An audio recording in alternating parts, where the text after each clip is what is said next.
تو هر خانواده یکی هست که جز خودش هیچ تو زندگیش نداره، یکی که حتی تو خانواده هم تنهاست، کسی رو نداره که بهش گوش بده، حال بدش رو بفهم و آرومش کنه، یکی که فقط خدا میدونه چه دوران بدی رو گذرونده، یکی که همیشه بدون اینکه هیچکی ازش بدونه با بدترین زخما با کلی بغض و گریه شباشو صبح کرد و روز بعد با یه لبخند مصنوعی که همه فکر میکردن به خاطر حال خوبشه به زندگی ادامه داده. الله وکیلی اینا رو اذیت نکنید، اینا به قدر کافی اذیت شدن.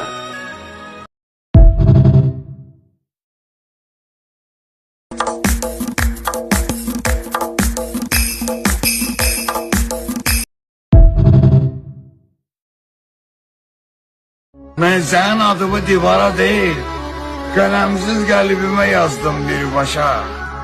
Divara itibar yoktu sevgili. Ya burada ebedi yaşa, kabuğunda.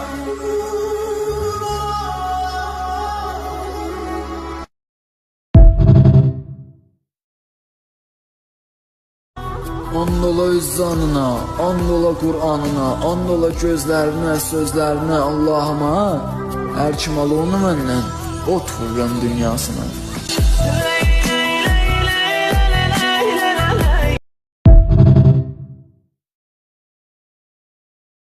Her yolun yoldaşsan, yolda yarımsan güzelim.